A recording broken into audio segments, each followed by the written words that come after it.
سلوک کیا کرتے ہیں. حسینی ہونا سگے بھائی سے بات بن کر رکھیے. حسینی ہونا بہن کا حق دبا کر کے رکھا ہے. ہر سال عمرہ کو جا رہے ہو, ہر سال حج کو جا رہے ہو, بہن کا حق کیوں نہیں دیتے؟ بہن کا حصہ کیوں نہیں دیتے؟ پھوپھیوں کا حصہ کیوں نہیں دیتے؟ حسینی ہونا ذرا غور تو کرو. وہاں دشمن کے ساتھ یہ سلوک ہے اور ہم نے پھوپھیوں کے ساتھ کیا کیا, چچا کے ساتھ کیا کیا, چچا نے بھتیجے کے ساتھ کیا کیا, دادا نے پوتے کے ساتھ کیا کیا, بیوی شوہر کے ساتھ اور شوہر بیوی کے ساتھ کیا کر رہے ہیں. یاد رکھنا جو کچھ کر رہے ہو وہ حسینیت نہیں ہے, جو کچھ کہا جا رہا ہے وہ حسینیت ہے. آؤ آج بھی ایک حسینی, حسین پاک کا غلام آپ کو آواز دے رہے ہیں, نکلو خیمہ یزید سے. آج کی تاریخ میں توبہ کرو اور امام کو آواز دو, میرے امام آج میں سچے دل سے توبہ کرتا ہوں. آپ نے جیسے سلوک کا حکم دیا اپنے ذاتی دشمنوں کو معاف کر دوں گا, کسی مسلمان پہ ذات کے لیے کیس نہیں کروں گا, کسی مسلمان کا حق نہیں دباؤں گا. پھوپھی کا حق ہو, بہن کا حق ہو, چچا کا حق ہو, سب کا حق ادا کروں گا. اللہ اکبر. میں آپ کو بتاؤں, بات تو میں ختم کرنے لگا تھا لیکن ایک بات آپ کو, امام حسین نے رشتے کیسے نبھائے, رشتے کیسے نبھائے بتاؤ. سب سے بدنام رشتہ کون سا ہے؟ سب سے بدنام رشتہ رشتوں میں ہے سوتیلا رشتہ. سوتیلا رشتہ سمجھتے ہیں نا, ماں الگ ہو باپ ایک ہو. اگر کوئی کہہ دے سوتیلی ماں تو فوراً شک آتا ہے, سوتیلا بھائی فوراً شک. کربلا میں امام حسین کا سب سے معتبر مستند معتمد کون تھا؟ آپ سے پوچھنا ہے سب سے مستند اور معتمد کون تھا؟ بلکہ قرآن کی تفسیر میں دیکھو تو تفسیر قرآن میں بھی سوتیلا رشتہ سب سے جو ہے وہ مشکوک نظر آتا ہے. سوتیلا رشتہ کون سا؟ سورہ یوسف کی تفسیر اٹھا کے پڑھے. سوتیلے بھائی کا مطلب ہاتھ کا پانی لے کر کے زمین میں ڈال دینا. سوتیلے بھائی کا مطلب ہاتھ کی روٹی چھین کر کتے کے آگے ڈال دینا. سوتیلے بھائی کا مطلب لاکھ سے مار کر سوتیلے بھائی کو کنویں میں پھینک دینا. یہی سوتیلا رشتہ ہے, یہی سوتیلا ہے. لیکن میرے امام نے اس صدیوں کے مشکوک سوتیلے رشتے کو کربلا میں کتنا معتبر بنا دیا, کتنا معتبر بنا دیا. ہم کہاں ہیں؟ کربلا ہم نے سمجھا ہی نہیں. جس دن مسلمان کربلا سمجھ لے گا, انسان کو بیدار تو ہونے دے دو, ہر قوم پکارے گی ہمارے ہیں. بدر و احد کے خلاصے کو کربلا کہتے ہیں, سیرت مصطفیٰ کے تتمہ کو کربلا کہتے ہیں. کربلا ہے کیا؟ امام علی مقام کا سب سے معتبر کون ہے مستند؟ سوتیلا بھائی. کون؟ غازی عباس.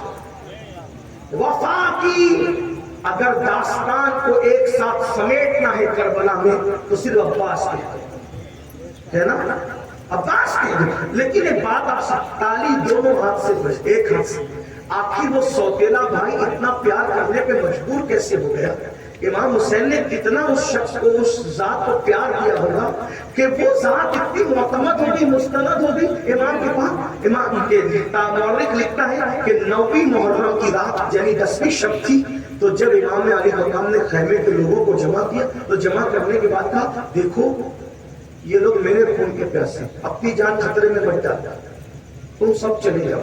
میرے عوام و انصار میرے ایک ایک رشتے دار کا ہاتھ پکڑ کے یہاں سے نکل جاؤ, سب چلے جاؤ. وہ جب تمہیں نہیں پائیں گے, مجھے پائیں گے تو وہ تمہارا پیچھا نہیں کریں گے, کیونکہ ان سے معاملہ مجھے, وہ رکاوٹ سمجھتے مجھے, تمہیں نہیں سمجھتے رکاوٹ. وہ میں موجود رہوں گا تو وہ تمہیں نہیں. جاؤ جاؤ زندگی جیو, کل تم پر کوئی الزام نہیں, جاؤ میں نے تم سب کو جو ہے وہ اجازت دے دی, چلے جاؤ. اچھا میرا چہرہ دیکھ کر نہیں جاتے شرم اور حیا کی وجہ سے, یہ لو میں چراغ بجھا دیتا ہوں. چراغ بجھا دیا اور چراغ بجھا کر کہا جاؤ اندھیرے میں نکل جاؤ تاکہ تمہیں حیا نہ آئے حسین سے. قیامت کے دن تم سے کوئی مواخذہ نہیں ہوگا, جاؤ میں ذمہ داری دیتا ہوں, جاؤ چلے جاؤ سب. چراغ بجھ گیا. خیمے میں سسکیوں کی آواز بلند ہوئی, دیر تک سسکیوں کی آواز بلند رہی. بہت دیر گزری تو امام علی مقام نے چراغ خود بجھایا تھا, لیکن جلانا تو کسی اور نے تھا. امام کے خطبے کے بعد کون رکے گا کون جائے گا کوئی گارنٹی تھی؟ میرے بھائی لوگ کرسی والے جلسے چھوڑ کر کے چلا جاتے ہیں, تو وہاں تو کل صبح موت تھی, کل صبح موت تھی. ہم نے پیروں کو چھوڑ کر مریدوں کو جاتے دیکھا, پیروں کو چھوڑ کر مریدوں کو جاتے. ایک شخص ہمارے ہندوستان میں آیا, 5 سال میں اس کے 5 لاکھ مرید بنایا. افغانستان کا ایک شخص 5 لاکھ مرید بنایا. ایک میری ملاقات ہوئی تو اس نے کہا تو نادان ہے, اتنے برسوں سے تو ہندوستان میں رہتا ہے, کتنے مرید تھے؟ میں نے کہا تو ہے ہی نہیں کچھ. اس وقت تو کوئی تھا نہیں. کہا ہی تھا, نادان ہے تو دیکھ میں نے 5 سال میں 5 لاکھ سے زائد مرید کر لی. لیکن جب اس شخص کی شہادت ہوئی تو مجھے پتا چلا کہ مرید نے مارا پیسوں کی لالچ. اور پھر 3 دن سے زائد تک کے جنازہ رکھا, ایک مرید تک نہیں آیا جنازے میں, ایک مرید تک نہیں آیا. یہ بے وفائی ہے جن کے لیے ہم مرتے ہیں, لڑتے ہیں, ہم ایک دوسرے کی پگڑی اچھالتے ہیں. یہ مرید پتہ نہیں قبر پہ فاتحہ پڑھنے بھی آئیں گے. میں تو کہتا ہوں, میں یہ سوچتا ہوں کہ کاش ہم مرید کی فکر کرنے کی بجائے, ہم لوگ بڑوں کی بات نہیں کروں, میں اپنی آپس کی بات کروں, ہم مرید کی فکر کرنے کی بجائے اپنی مراد کی رضا کی فکر کریں کہ اللہ کو راضی کر لیں. میرے بھائیوں, بیٹے تک فاتحہ پڑھنے نہیں آتے, باپ کی قبر پہ کون کس نے آنا ہے؟ اور آنا بھی ہے تو رکنا کتنے دیر ہے, اس کی فاتحہ کا حال کیا؟ ہم نے تو نبی کے بارگاہ اقدس میں بھی لوگوں کو بے توجہی سے ادھر ادھر دیکھتے ہوئے سلام پیش کرتے دیکھا ہے. ویڈیو چالو کر کے گھر والوں کو بتا رہے, خود سنہری جالیوں کے سامنے اور ویڈیو چالو کر کے. میں کہتا ہوں جو نبی کی بارگاہ میں متوجہ ہو کر کے حاضر نہ ہو, وہ پیر کی بارگاہ میں اور علماء اور مقرروں کے پاس کہاں سے متوجہ ہو کر حاضر ہوں گے؟ یہ دنیا بے وفا, دنیا سے زیادہ بے وفا ہم نے کسی کو نہیں پایا. امام کہتے شہد دکھائے, زہر پلائے, قاتل کا انشاء کچھ, اس مردار پہ کیا للچایا. دنیا دیکھنے والی ہے, لوگوں کی فکر کرنے والوں, یار کو منا لو, کوئی قبر پہ آئے نہ آئے, یار راضی رہے گا کہ ہماری قبر جنت کی باغوں میں سے ہوگی. ارے کس نے کہا تھا, کس نے سوچا تھا کہ جس حسین کو نہ کفن مل رہا تھا نہ قبر مل رہی تھی, ان کی قبر بھی شان سے بنے گی؟ واللہ ہم نے قبروں کو شہروں کے اندر بنتے تو دیکھا ہے, توجہ کرنا, ہم نے قبروں کو شہروں کے اندر بنتے تو دیکھا ہے, لیکن جہاں قبریں ہو وہاں شہر آباد ہوتے ہوئے کہیں نہیں دیکھا. اگر قبروں کے نام پہ کوئی شہر بسا ہے تو وہ 2 شہر ہے, ایک کو نجف اشرف کہتے ہیں, دوسرے بنائے محلہ کہتے ہیں.